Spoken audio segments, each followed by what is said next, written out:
name is Vicki Reese. I'm an artist and after-school art teacher. Thanks for joining me for my second tutorial on soap carving. If you like this video, please give me a thumbs up and remember to follow my channel. Today we're going to learn how to carve a rocket ship. And also included with this tutorial is the design for a whale, a flower, and a strawberry. And stay tuned for after the video on how to do the rocket, where I'm going to show you what you can do with your leftover soap shavings. It's called rebatching, and we'll also talk about some science-based experiments that you can try if you'd like. You ready to get going? All right, me too. Here are the materials that you will need. You will need a new bar of soap still in the wrapper or recently unwrapped. I prefer using Ivory soap because it's really easy to carve. You'll also need a pencil, piece of clean white paper or a printout of the PDF pattern, a pair of scissors, a plastic butter knife, a large paper clip or a large bobby pin, and a paintbrush. Once you get all of your materials together, the first thing to do is to print out the PDF and cut out your design with scissors so you have a template on your sculpture. You're going to take the large end of your paper clip and scrape off the letters or the logo on top of your soap. And that gives you a nice smooth surface to start with. Then you'll take the cutout and trace around the edges of it onto your soap and puncture holes for the interior lines of your design.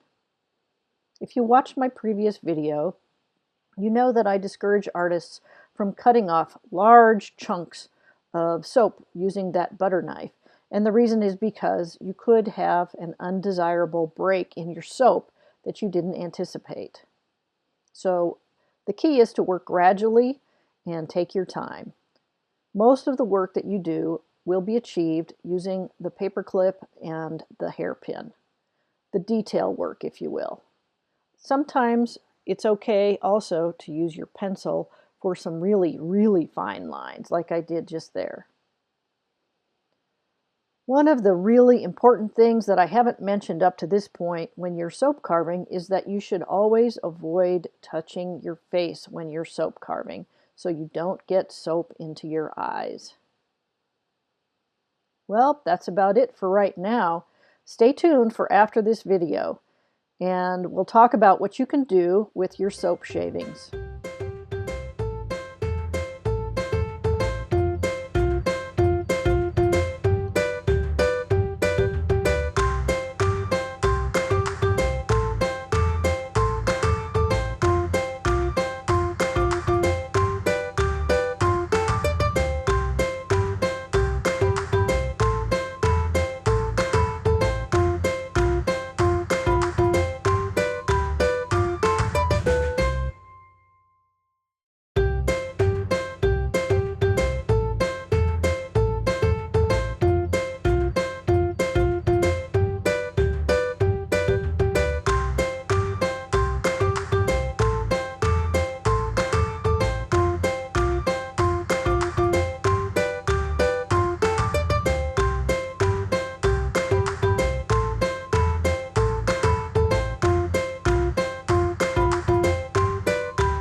So now that you have finished your soap carving, then you should be left with a bunch of little shavings like this, which are quite dry, and I actually broke up some of the bigger ones so that it looks fine.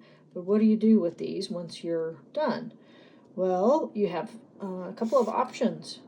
You can make some hand-pressed soaps. Now these require the use of a microwave. You put your soap shavings into a microwave-safe dish with a little bit of water, and then you have an adult microwave them in increments of 30 seconds, and then you stir them in between the heating cycles, and eventually the soap will get kind of liquidy, and then you can take a cookie cutter and press the paste into the cookie cutter as one option, or you can also pour it out onto a cookie sheet and use cookie cutters like I did here on these.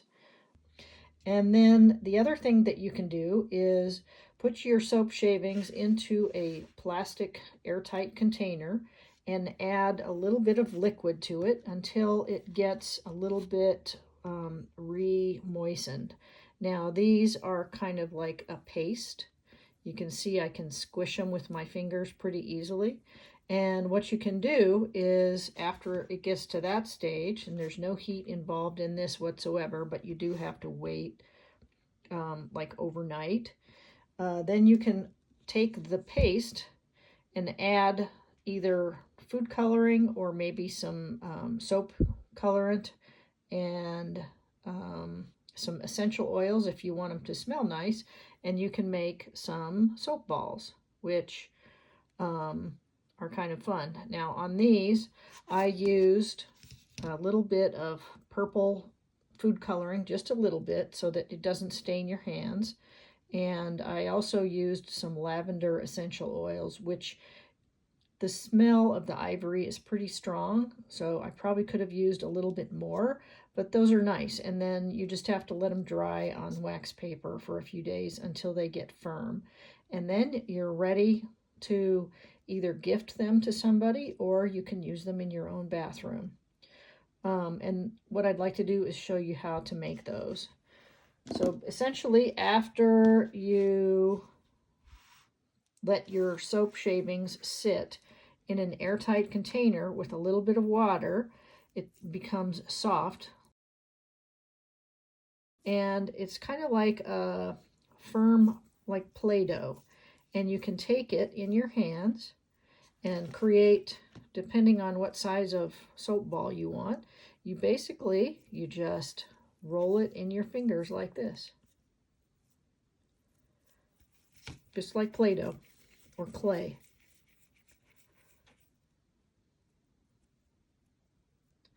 And there you have it, a soap ball. If you want to, you can roll it in some flower petals, but I think these look great just the way they are. And then you can let them sit and dry. And finally, if you're interested in exploring a science-based experiment using Ivory soap, check out the YouTube channel of Steve Mould, who has a really great recording of what happens when you put Ivory soap inside of a microwave. The link to his YouTube channel and that specific video is mentioned below in my info section. Well, that's about it for today. I'll see you next time. Thanks for joining me, and remember to give me a thumbs up if you like this tutorial.